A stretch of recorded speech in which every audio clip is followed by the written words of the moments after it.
Labdien! Mani sauc Samanta Bernāne. Es mācos Zasas vidusskolas 5. klasē un darbojos folkloras kopā Zasa. Šodien es jums pastāstīšu latviešu tautas pasaku Sadencotās kurpes. Reiz dzīvoja ķēniņš, kam piederēja 3 meitas, kas ik nakti noplēsa pāri zābaku.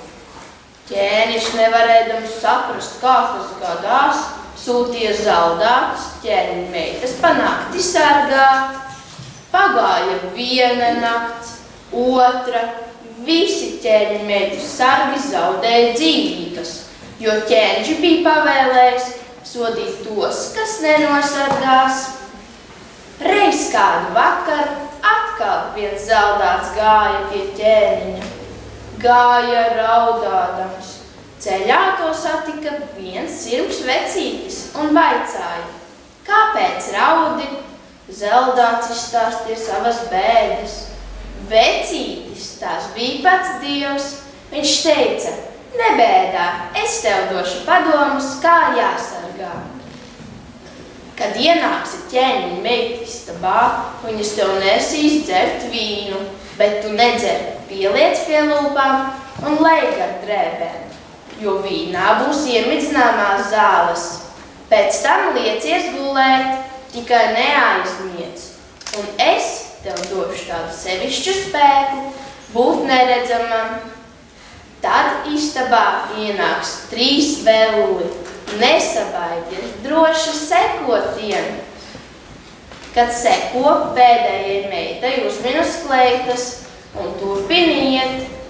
Tur jūs nonāksiet lepnā dimanta namā, kur viņas dzīros un līksmosies kopā ar velliem. Kad viesības beigušās, paņem traukus, no kuriem tās dzērušas, un pagalma vidū iedur nūju, lai no rīta to vari parādīt. Zeldāts aizgājis un tā arī visu izdarījis. Pēc tam gājis gulēt. No rīta ķēniņš sūta sūtnis pie zaldāta. Sūta vienu sūtni, otru sūtni, bet zeldāts neliekās neziņas. Tikai turpina gulēt. 3. reizi ķēniņš pats atnāk un vaicā. Nosargāju? Zeldāts mierīgi atbild. Nosargāju gan. Ķēniņš nepacietīgi vaicā. Kur tad viņas vakarnakt bija? Lepnā dimanta namā, tur viņas dzīroja un līksmojās kopā ar velliem. Vai nevari man to vietu parādīt? Zaldāts aizdabīja akmens, novēla akmeni un ieveda lielā namā un parādīja pagalmā iedurto nūju. Pēc tam ķēniņš piegāja pie meitām un vaicāja. Kur vakarnakt bijāt? Mājās bijām, šīs atbild. Zeldāts parāda traukus, no kuriem tās dzērušas, un tām nācās atzīties. Šīs izstāstīja visu, cik vien smalki varēja. Ķēniņš pasauca treideruņus mācītājus, un kopš tā laika velli vairs neatgriezās, bet balvā Zeldātam deva jaunāko meitu par sievu un pūrā pusi valsti. Un tā viņš dzīvoja mierīgi un laimīgi arī šodien.